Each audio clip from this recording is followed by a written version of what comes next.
Hello everybody, here's a mythical dragon, and welcome to my dragon's den. Pull up a seat and select a drink of your choice. We have everything that you can think of, including a nice iced tea that you can enjoy on a hot summer day. That's at least what I'm doing today. And I have to quickly explain, I was in the middle of my streaming interviews of various guests and such. However, my next guest had to delay for a week because he's currently on vacation.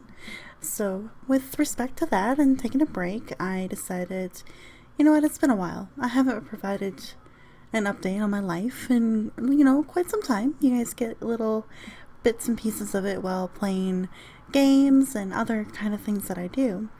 But nothing straightforward and honest like right now. So I figured, why not? Just give you guys a quick update on things. I've got surprisingly a lot to talk about, and I think it will be good to share this. And I will apologize real quickly. It is kind of like the start of partying hour kind of here downtown. It's the weekend that I'm recording this, so there will be some background noise that I can't avoid.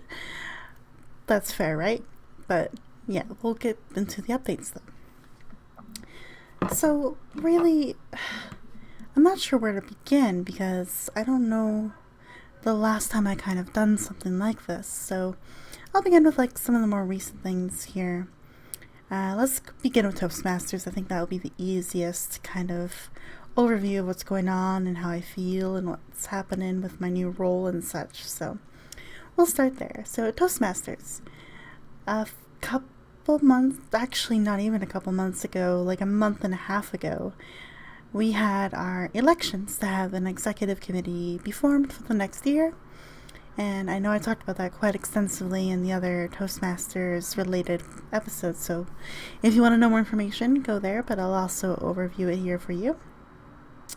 And in those elections, I originally wanted to just go for Vice President of Public Relations because I'm really into social media, promotion, all those kinds of things. But I got a little nudge from a friend of mine, and he basically nominated me to be Vice President of Education. Lo and behold, I won that election. They voted me in. They picked me for some reason. Actually, probably not for some reason. I am in education. I have an education background. I'm a teacher. It makes sense. So I respect that. And it was really exciting to basically win this role. July 1st was when we officially moved into our executive roles completely. And I really feel like I've settled into this role really, really well. I had a plan in place that I was going to meet with all of our members, at least most of them. It is summer, so it's a lot of hit and miss of trying to still meet with some, because I haven't hit all 21 members at this point. Or I guess 20 members minus me, because I can do my own goal tracking and setting and such. But with 20 members, it's quite a bit of people to go through, but I've gone through quite a few. I think I hit 12 or 13 recently, which is quite amazing.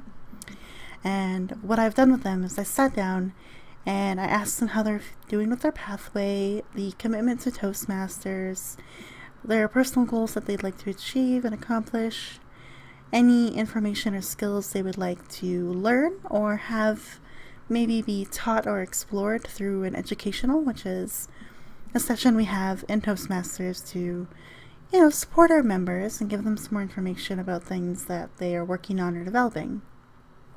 For example, a few of these things could be how to construct really good feedback to someone, like if you're giving them critique or positive feedback, how to go about it and what to do. Also, a lot of my fellow members would like more information on what the mentorship program is about and how it works. So that will be probably the first educational, I think, coming up in September that will be held on the September 18th. So if you'd like to come to my meeting on September 18th at Northern Lights Toastmasters, I can provide you with information if interested. But we'll have 2 speakers that day and an educational session. There will be table topics, the regular kind of Toastmaster structure to a meeting. So yeah, basically the first month I just spent creating weekly agenda. So I actually create the program for every week for our club. That is reaching out to members, seeing if anyone has a speech prepared or can prepare a speech for the week, see if there's a member that would like to take on a new role for the first time or receive support to do this new role. And I create the agenda, create the program, and fill in roles and responsibilities where I can. And that also means managing last-minute cancellations quite often and changes to the schedule. That has been probably the more frustrating part of my role. We are in summer, so I get that, things pop up, people want to go away on the weekend.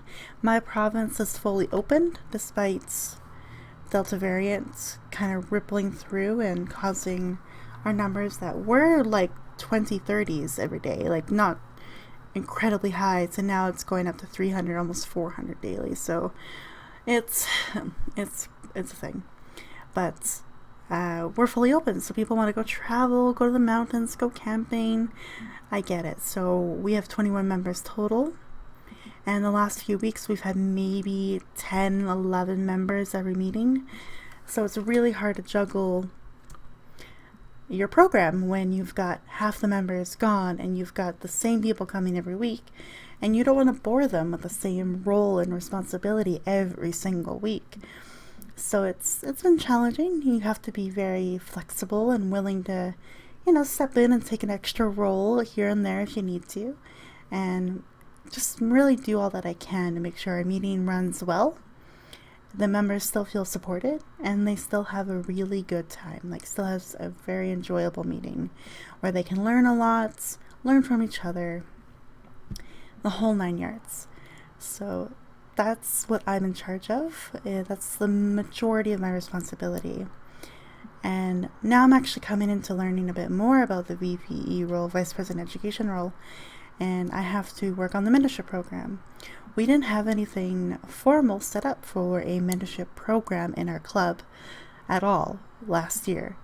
Apparently when new members join, you're supposed to ask them if they would like a mentor, if they would like to become a mentor when they hit the requirements to be a mentor, basically, and a bunch of other orientation stuff that's supposed to go through it, but I never received any of that, and I know a few of the other new members that I've grown closer to never received any of that information.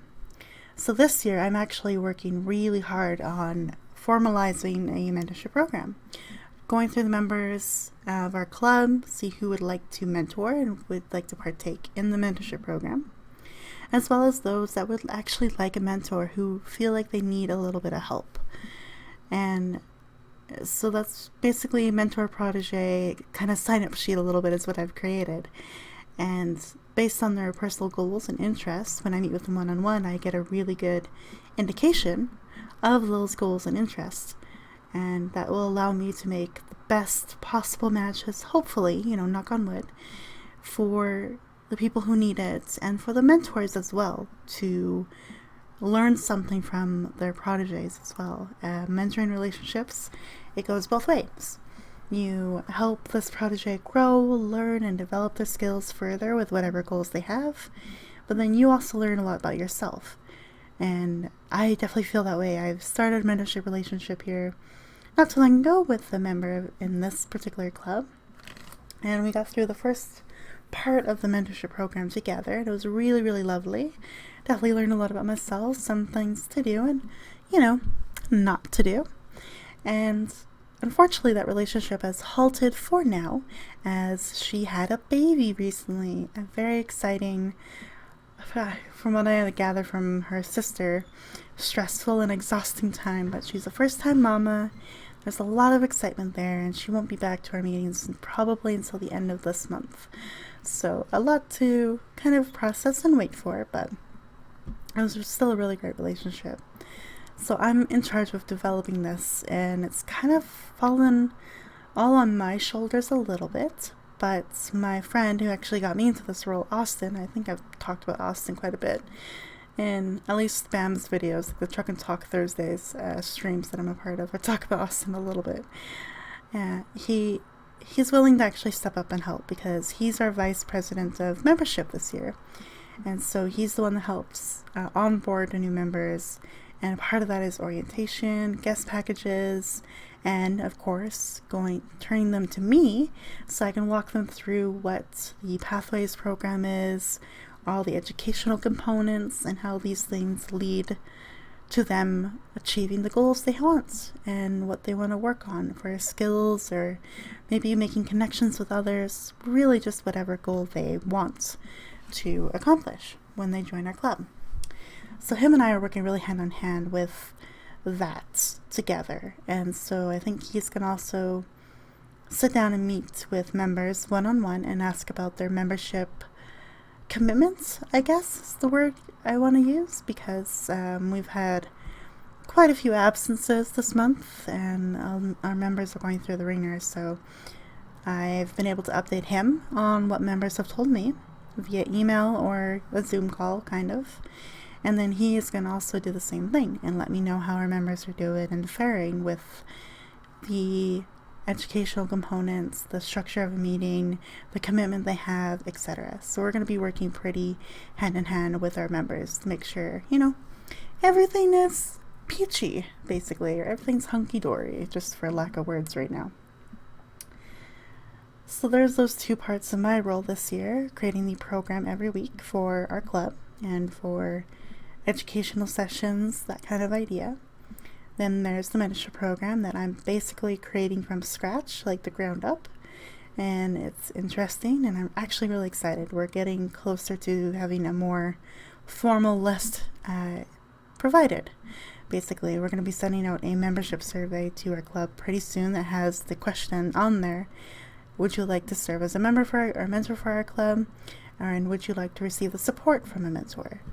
So on that membership survey, when we get all the results back, I can sit down, formalize those lists, and start doing the matchmaking a little bit. Not in, the dating side of things, but the mentorship side. Then there's a few other things. I get to, whenever a member completes a level in their pathway, so each level has a number of projects, and then that leads to a level completion. I have to talk to the member and reach out to them and kind of just basically proof check to make sure that they've actually completed all the requirements of their level. And then I award them that level through the two sites that we need to do it. So Toastmasters International has Club Central, and so that's how the organization recognizes that they've got this achievement under their belts. And then you go through and you have to do it on Basecamp, which is our Pathways portal. It's where you access the curriculum, the resources, all these things to complete your projects. So I have to do it in two areas. And it's actually the more exciting part of my role. I've really loved doing it because the members are so excited in the meeting when they finish that last speech they need, or the last role they have to take on for this project. They are very excited. They almost immediately send me a message in the chat during the meeting saying, by the way, that was the last project of my level 2, and then we'll have a quick conversation in the chat basically saying, that's excellent, so you are for sure done this, this, and this in this level of your pathway. And then they'll say, yep, I've done all of those things. I can send you evaluation as proof, or a screenshot of proof even as well would work for me. And then after the meeting, I go into Basecamp and immediately reward them for their hard work in completing a level. So it's a really rewarding part of my job, and it leads to some more responsibilities in my role, and that is club recognition. We really want to start awarding and recognizing our members for completing levels, and I think we're aiming to do so once a month. Just save a meeting, maybe in the middle of the month, beginning of the month, end of the month, who knows, really, just whenever along those lines. And at the end of the meeting, I will lead it, and you can actually download the certificates for these levels that they've accomplished from Basecamp. So I'm going to download all the level certificates from our members that have completed levels in the month, and then at the end of the meeting, I can present it to them and say, congratulations, we'll go with Austin because I've already mentioned his name. Congratulations, Austin, for completing your level 4 of Presentation Mastery. And we all celebrate and clap and cheer, and then I can share my screen, and then at the end of the meeting, I'll email it to them, kind of thing. A nice little celebratory thing.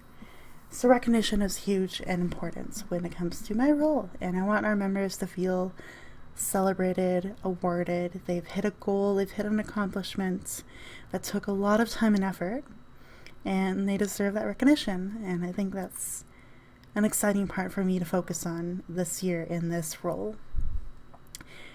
Then there's just a few other things, sort of. There's the speech contest. So as my role, I have to coordinate with probably an assistant. I'm probably not going to do it myself. As you can see, the list of responsibilities are growing with every mention of my role. So I think I'm going to pass this on to someone else to run this, but basically I have to provide the information for what the speech contest is, how to qualify for it, and how to prepare for it, what it looks like, and what the rules are. And there are some interesting, finicky rules when it comes to speech contests, and this year it should be really interesting. It might be a hybrid format this year. So some of the members might be coming in person, some members might be doing their contest speech online. We'll see how that works, because we're nearing, I'm not going to say we're nearing the end of this pandemic. We really aren't, especially with my city and what's happening in my city, particularly with COVID right now. But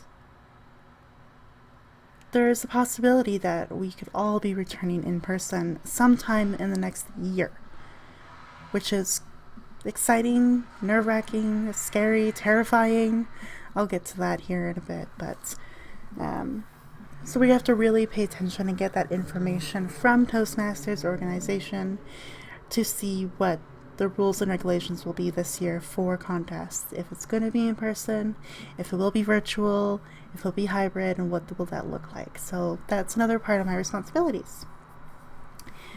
Then there's just a few other things. I'm also the second in command for the club. So it goes president, vice president education, VPM, vice president membership. The top three there. So whenever our president may not make it to a meeting, or if he has to leave early, or if there's just something comes up and I suddenly have to step up, I will step up, and that means conducting the business meeting. It could mean doing the introductions at the beginning of the meeting. It could just also be really anything that the president needs me to do if he can't make it to a meeting.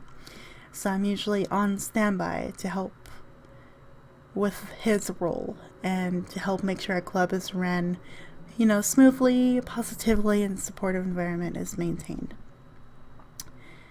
And last but not least, I'm also assisting the Toastmaster of every meeting. So we have an MC of every meeting, basically, a Toastmaster, and they will run and host the meeting and guide us through the entire program. And so if they can't make it, I have to step in.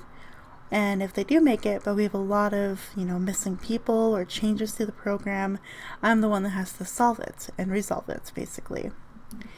So it's a big role, big responsibilities. I do my very damn best to make sure our meeting is fully planned out and all the last minute changes are dealt with, so that we are good to go for the meeting. And even in the morning of, I will wake up early, or I have to stay awake all night anyway. I'm working overnights currently.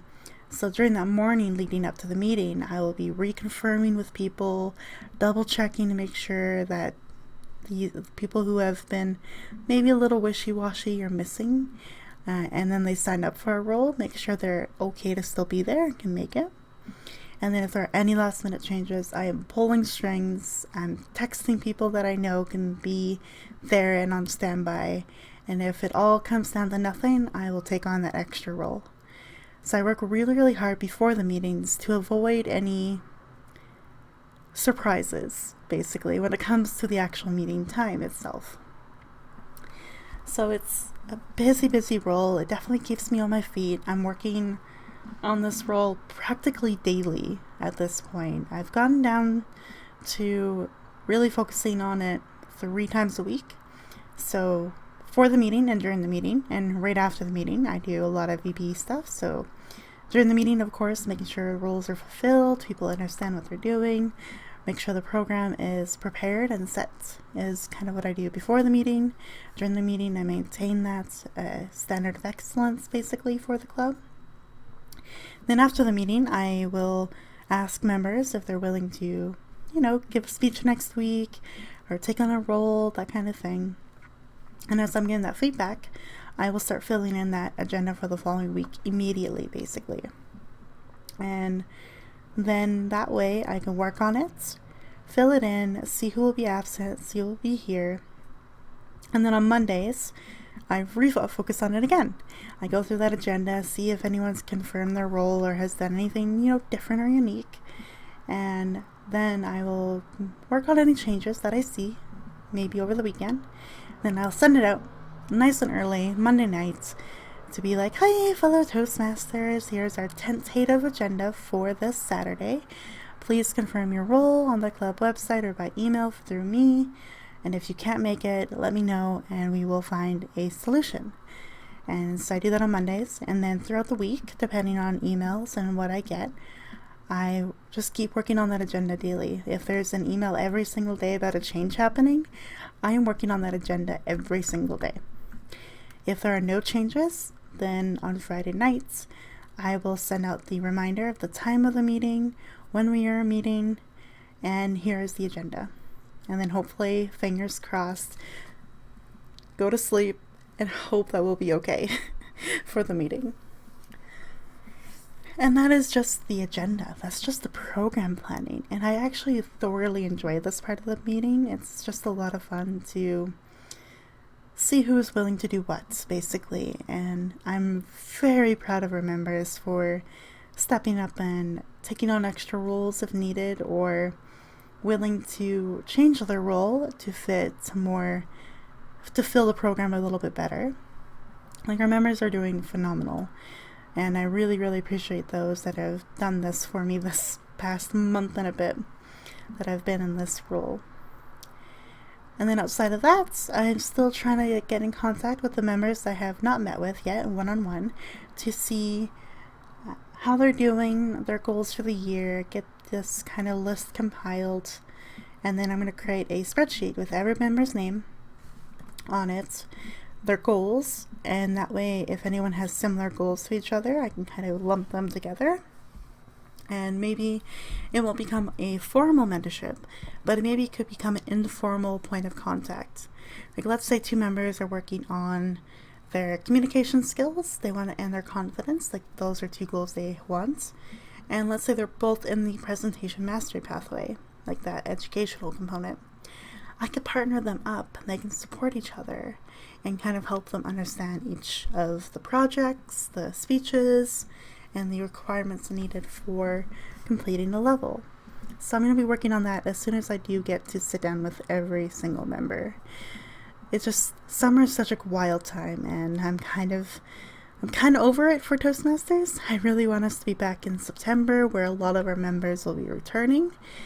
So then the meeting part of it will become a little easier to plan and manage, and then I can really dedicate my time to finish talking to everyone I need to talk to in terms of what they would like to do for the club this year.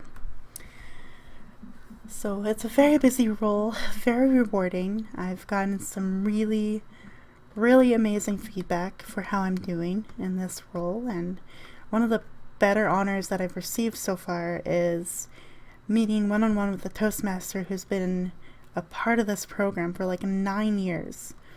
And he started off our one-on-one meetings saying that I've done a phenomenal job managing, checking in, being supportive, and finding all the information that our members needed. And he thinks that I've done a really, really good job. That was like the moment where I was like, man, we're not even 5 minutes into our check-in and I'm like ready to cry, because I've never received such a level of a compliment before that was really sincere. So it was just a really beautiful thing, and I think I am doing well. I recognize that I might not be perfect. I'm still slowly working on things that, other clubs may have already finished or developed, but I'm taking it day by day, week by week, and I'm looking forward to seeing what I can do for our club in the terms of mentorship program, educationals, open houses, and all that kind of stuff, and making sure we have a really fun-filled weekly meeting, basically. So that's Toastmasters. There's a few other things with Toastmasters there. That's actually just for one club, so that's Northern Lights Toastmasters, my home club, basically. Here's a couple other things that have happened. I'm now part of 2 other clubs. Yep, you heard it. I'm part of 3 clubs now, and I'm Vice President of Education and a club coach for Core Development, my second club I've joined. And so same responsibilities, right? VPE, so managing the meetings, scheduling everyone, making sure all the rules are fulfilled, speakers are prepared, all the information's getting sent out, same kind of thing. But then my main responsibilities to the club is this club coach role. Now, club coach comes in and they have 2 years to help the club reach a certain status or certain goal, or a certain set of goals, basically, and that is to get the distinguished status for Toastmasters clubs. Long story short, basically, we have 10 goals in our club success plan that our clubs want to achieve in a year. And there are certain levels of distinguishment that a club can receive. If you complete 5 goals, yes, 5 goals means you get the distinguished status, the first level to this recognition, basically, club recognition. Then if you complete 7 of the goals, you are select distinguished, which is just a little step higher from distinguished. And then if you achieve 9 plus goals in your year, you become president's distinguished, the highest honor that a club can receive in a year. Core development is in such a state that that's may happen in 2 years, depending on how well Austin and I actually do to help our club out. But right now, we're really hoping to get to that distinguished status by the end of even this year, or even partially through the next year. And Austin's amazing. I have so much respect for the man. He is our president for core development. And he has, between all of his and I, try that words again. Between his ideas and my ideas and the things we want to do for this club, he's taken all of that, our whole brainstorming sessions. We've had 5 of them since I've been appointed, basically. And we've mishmashed it all together, and he formulated this really detailed action plan, which is basically like a curriculum, a little bit like a unit plan for our club for the year. And it details information throughout the entire year, like each month, each week, each meeting. It details planned events and workshops to do for our club and to help with growth and trying to get members to join our club. Because we really need to get to 10 members this year, and we only are at 5. So it's quite a lot of pressure, a lot to get going. But I'm amazed with how hard he's worked and how he's able to understand my loosely kind of connected ideas and put them into a much more formalized program, basically. So we are working really, really well together. We have great ideas. We share them around together. We've been running the meetings ourselves, basically, since we've stepped up and joined.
And what I mean by running our club, basically, since we've become these club coaches and president, vice president education, is we've been the Toastmaster between us, like we take turns for every meeting. We planned each meeting to a T, basically.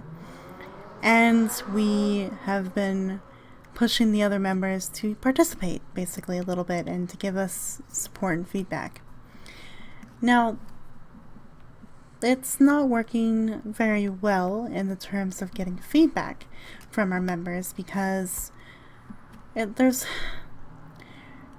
kind of a complicated situation. We've got two more experienced Toastmasters in our club. And so, let me rephrase that. We have two experienced Toastmasters in our clubs. One that kind of joined just for the companionship, basically. Like she's a senior, she's on her own, and she kind of joined for that connection and that companionship more than being, a full-fledged Toastmaster. But she still joined, she's still a member, and we really love having her at our meetings. And then we have Austin and I, who are not even 1 year into Toastmasters. So we feel like we are trying to hit a home run with our ideas and our actions, and then we'll get very critical feedback back that sends us into a self-doubt, overthinking spiral. And that's kind of been the pattern so far. Now, though, it's taken a little twist and turn where Austin and I will send out documents and say, hey, could you guys please look at these documents and the plans for the upcoming year and give us some feedback when you can? That'd be greatly appreciated before, we formally send it off to, the area districts level and all these kinds of things, because we had deadlines coming up that needed it to be done.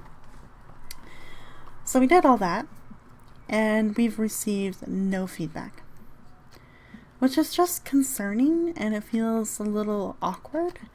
So we're kind of in that weird position where we're working really, really hard and trying to, save this club. That's kind of the ultimate goal.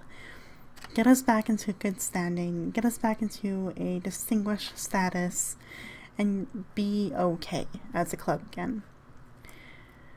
And the members aren't really giving us what we need in return. So it's kind of this weird, I don't know what to even describe it as. These members brought us in to do our job, and then we try to do our job, but we can't fully get it done because we're not really getting the feedback. So him and I have actually recently made the executive decision to send our club success plan to the district because we don't have an area director right now. So we sent it to our district. We sent our club success plan because that's the document that was due pretty quickly.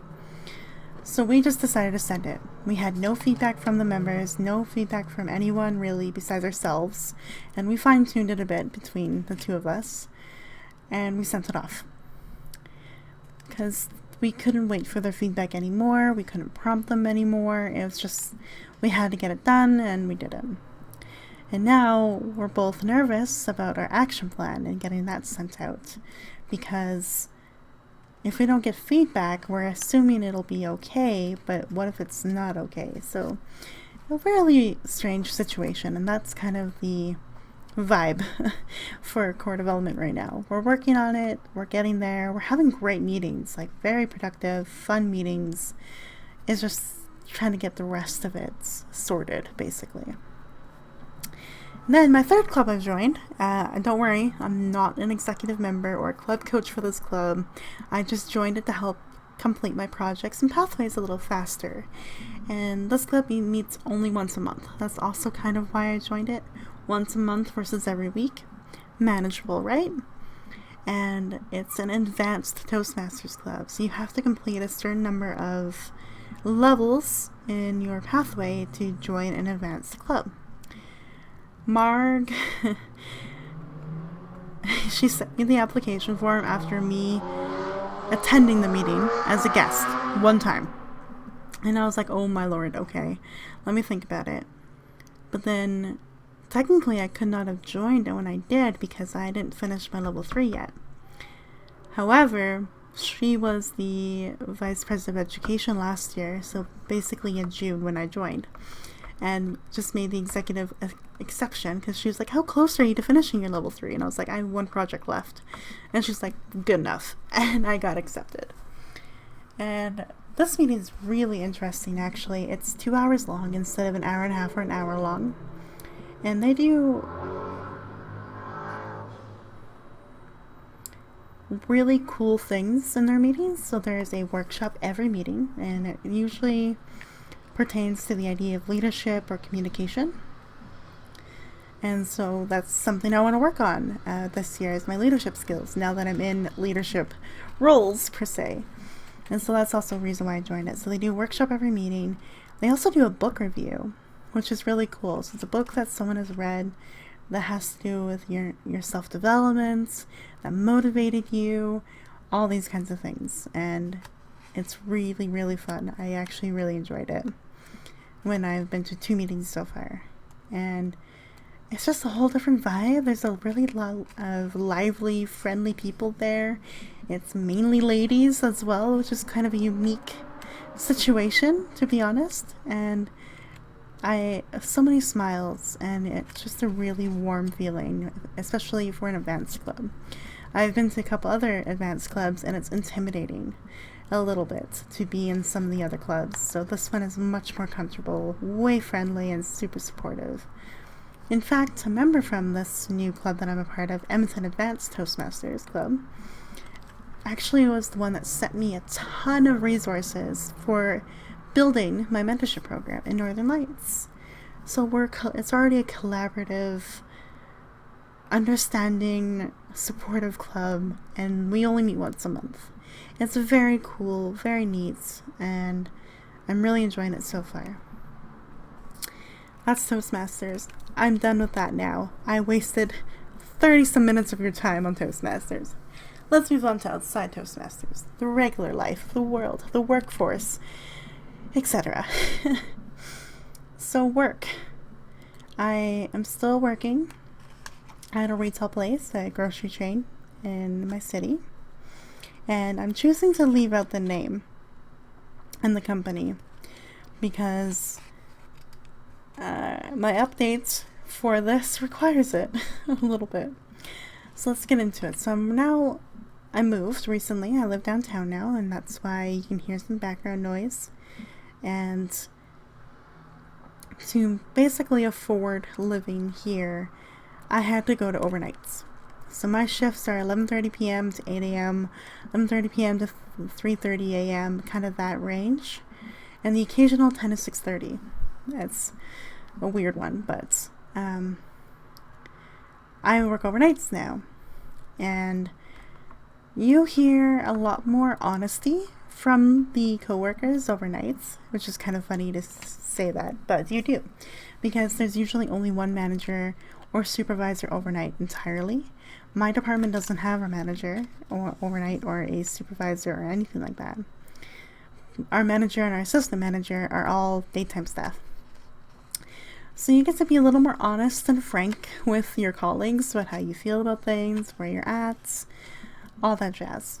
And we've been learning a lot recently about really bad corporate decisions, basically.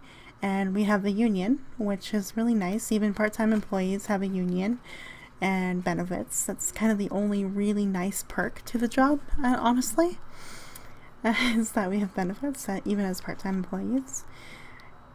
However, the corporate decisions have been really questionable. And I'll try to go about this with not a whole lot of detail, but just enough that you guys can be maybe angry with us colleagues at the store. So this company itself has a lot of different grocery store chains kind of connected to it. And it's interesting that my store, and like the one store out of the multiple that they have, recorded a record profit last year of $880 million. That's profit. And suddenly, having really high numbers like that means that they can cut our hours, cut our cut our pay, limit our pay raises. There's a lot that's going on here, so I'm going to try to explain it. And basically, the union earlier in the year, like in the pandemic year, I should say, really fought in my province, basically Alberta, to make sure that we would get more full-time jobs, because currently it's very hard to get a full-time job at this store and for this company. You either have to be an assistant store manager, a manager, or a supervisor to be full-time, and that comes with a level of dedication that I kind of don't want to give to this company at this point, especially because I am a teacher and I want to get back into teaching. So they fought for that and we got it, but now they're looking at cutting those again, like basically getting rid of those 30 extra positions, and now they're doing something weird with our hours. So now, based on the number of people in your department, it will depend on who gets the anytime hours and how much of the anytime hours they can get. Let me break it down for you for my department. Our store has about 30 people in my department. So this is online picking, like online grocery orders. Because we have 30 people, the top 4 in seniority that has anytime availability gets 28 hours a week. The next 4 in seniority, which, by the way, I'm part of this, somehow. Been there for only a year and a couple months, and I'm already in the top 8 for seniority. Probably a good indication that we have bad staff turnover. Anyway, they get 24 hours. So they get a little less of the anytime hours than the top 4. Then after that, it becomes a hour fighting game. I've seen one example, a colleague of mine overnight. She usually gets about 12 hours a week, and that's kind of where she can handle. She's a little older, she's senior, and that keeps her benefits. You have to work more than 10 hours a week to keep your benefits. This coming week, with all these changes being implemented, she is now down to 8 hours a week. She will lose her benefits if it stays that way. So that's kind of what's happening. A lot of the restricted hours are kind of the people in the restricted, so they have like a limited availability. Their hours are getting slashed further than what they already have. And yet, the company also wants us to still manage doing our jobs with less people and less hours. So it's kind of like getting cut down to a lower level, but having to do double the work. So it's really exhausting, and there's other departments in my store that are really feeling it, especially the grocery departments. They're the ones that stock the shelves. They are feeling this. They're feeling the brunt of what they have to do every night and how much they have to do, and it's so rough right now. And people are terrified about losing benefits. That's pretty much where the anger has come from. And what's scary about that is some restricted people are thinking of going to anytime hours. There's a few people that I know that are restricted that have higher seniority than I do.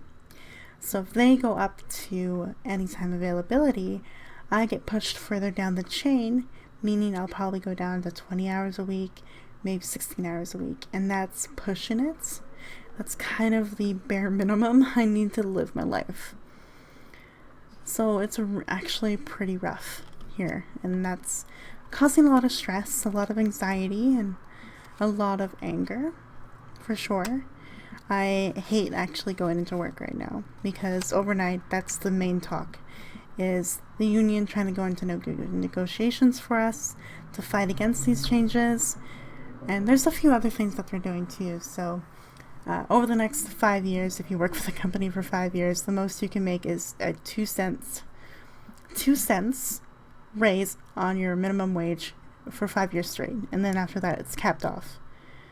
So literally the most that anyone can make is like, what's our minimum wage up here is $15. So $15.10 is the most you can make wage wise after 5 years. Ridiculous, right?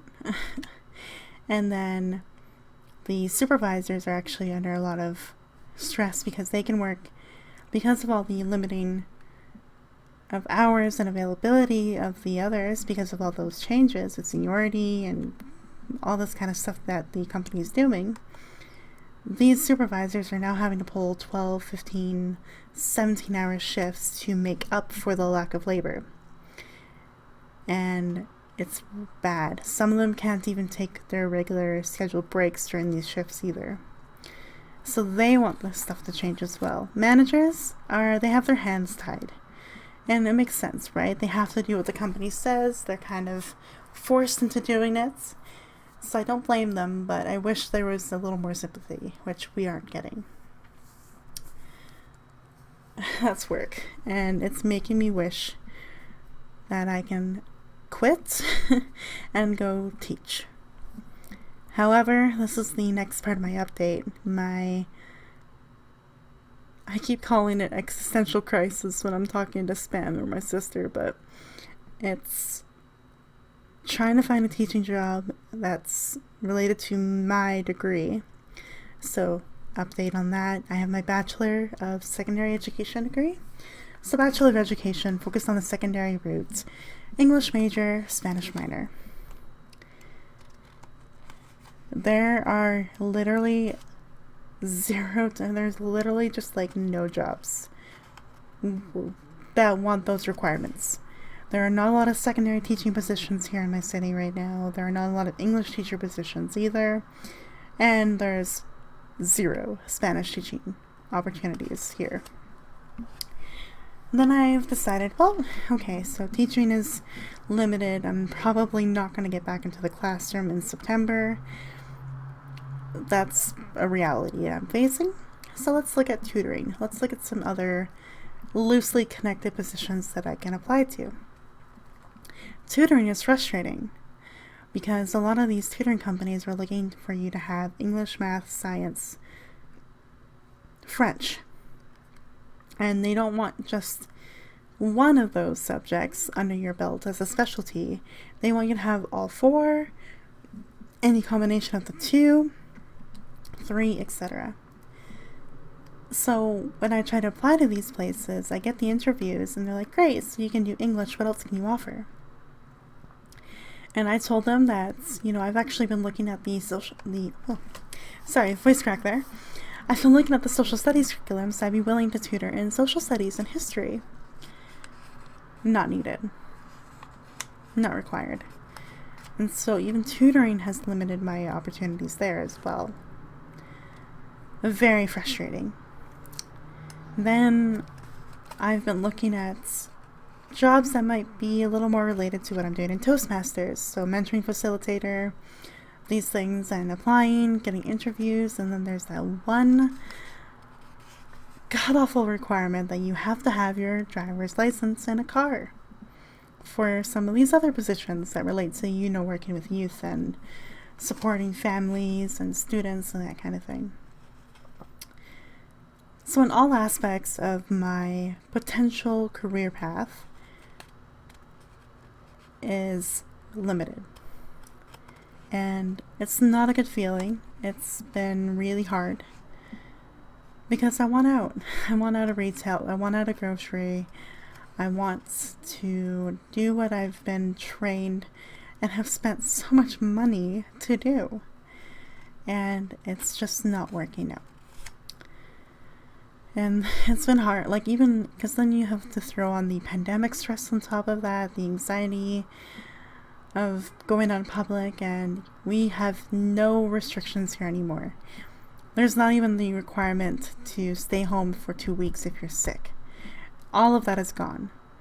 So there's so much pressure to make sure you're healthy, that you're okay, that you're being safe, while the rest of the world, the local world for me, I guess, the city, doesn't care anymore. They think it's over. So then there's also all of that on top of it together. So it's a really big mix mash of celebratory wins when it comes to Toastmasters and a little bit of stress and anxiety. I've been part of other projects and working with the executive on many other things as well. So I'm being stretched quite thin. I'm working overnights. I'm in a work environment that's very angry and negative towards the company. I am also finding no opportunities to get back doing what I love to do, on top of still living in a pandemic. It's a really heavy load to carry, and I don't really get to talk to people about this because we're all going through the same shit, and I think that's really frustrating because I realize that we are all kind of in the same boat. We're still facing the pandemic together, trying to figure out our lives, find some clarity in the world full of unknown and ever-changing knowns. But to find someone that would like to listen to you and make sure you're okay, that's all I ever wish for. That's all I ever want. I get that with Spam. Like, I have to give him the biggest shout out right now because we chat every week, once a week. He listens to these really kind of depressing rambles, and he's there to support it, and he's always sending out good vibes in the universe for me, and I'm really hoping that it'll stick one day. I think without him, I don't know what I'd be doing. Honestly, I don't know how I'd be able to cope. So this is a little like love letter to Spam right now as a friend, because I don't know what else I would do without him. I do have, I have like a Discord I'm part of that I know I could probably easily talk about some of the stuff and maybe someone would respond, but that has not been the case.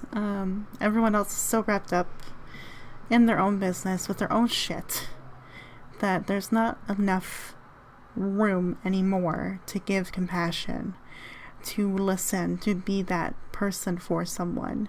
I'm finding a lot of people are feeling like that.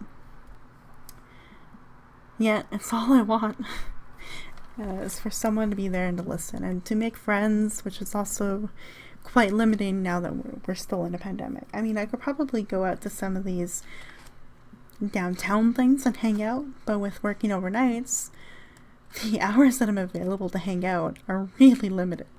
I can go for dinner, I can go for drinks, but really that's a 3 to 4 hour window. Then I gotta get back home, change, and go to work. So I'm so limited in so many aspects of my life that I'm frustrated, I'm tired, and I just wish it was different. I wish it was different. All I really have to say is thank God for Toastmasters. I know I'm saying it's kind of stressful and there's lots to manage, but if I didn't have all that to manage, I don't know what the hell I'd be doing or how the hell I'd be coping. So thank God for Toastmasters. Thank God for Spam and our weekly chats. I seriously, dude, thank you. And, I gotta give myself some credit. I still have this little tiny thread of hope that something will land. The dream job will open up.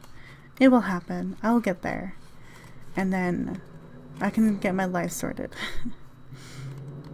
There are goals that I'm hoping to achieve, so I'll kind of end it this way. So speaking of that little thread of hope, I'm hoping that I can begin to relearn to drive, basically, because I do have my learners. That's something I do have. So getting out there and getting practice with the road and driving again is definitely something I'm going to accomplish and work on.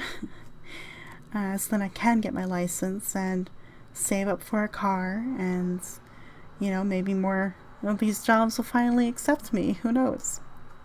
So that's one goal, is to drive and get my license, and second goal is save up for a car, really.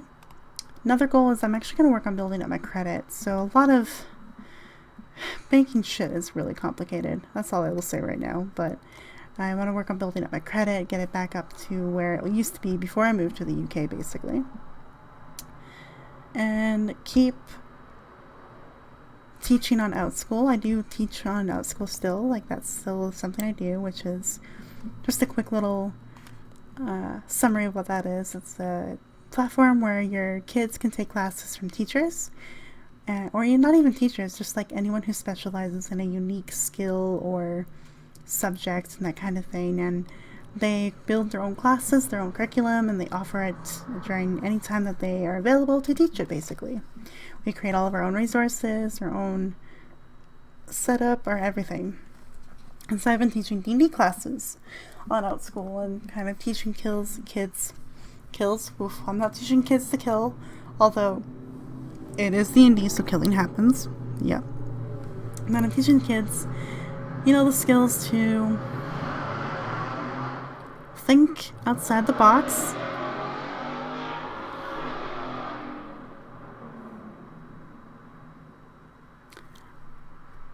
I am teaching kids the skill to think out of the box, act in their characters, to do some role playing and actually impromptu speaking and acting, work on their communication skills, their team building, the relationships between characters and themselves as players, and kind of having that respect and consent in a game.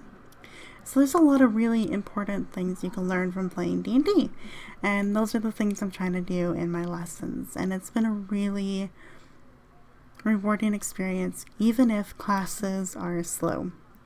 Even if I only get one learner a week, or if I get the same 4 kids in a campaign, which I'm luckily have right now every Friday night. It's at least a little bit of teaching that I can do. And I really enjoy it. I've had really good ratings for all of my classes, which is helping to build confidence up again too as a teacher. So I have that as well. So those are the things I've got. I've got spam. I've got a little inkling of hope. I've got YouTube as well, Toastmasters, all these things that I'm working on that are really good and really positive for me and I really thoroughly enjoy. And it really helps to kind of let the other stuff fade away in the background. Yet I have to recognize that I am not really okay. I'm definitely in a position where I feel stuck, I feel lost, sad, frustrated, angry, hopeless a little bit, and it's okay. A lot of us are in the same boat, and if you are, I'm very sorry. It's not fun. I get it. I'm in the same boat as you, but if you can find the little loose threads of hope and the little threads of things that you can bring you joy, it'll carry us through. Find your hobbies again. Reach out to people. See if they want to hang out. Check in with each other. Show some compassion. I know it's really hard to do that when you're feeling the world on your shoulders. But you might be surprised at some of the level of connection that can come from reaching out and saying, hey, how are you? And last piece of advice is really just keep going, keep moving forward. And if you are lucky, something will pop up and that can change the course of your life forever. And I think that's exciting. Spam's kind of one of those fortunate souls right now where through some really hard work and dedication to some things that we've worked on together, he's managed to have that luck, that stroke of luck that we're all looking for. And I could not be fucking prouder of this guy. So if he can do it, I think we all can.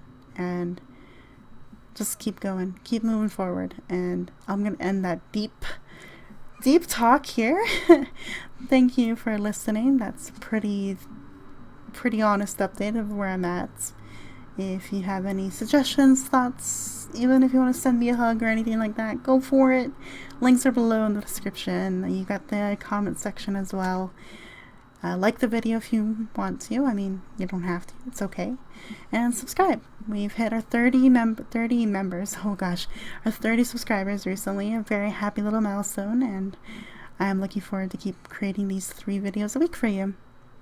Hope you enjoyed your drinks in the Dragyn's Den, and I will see you all in the next episode. Bye-bye.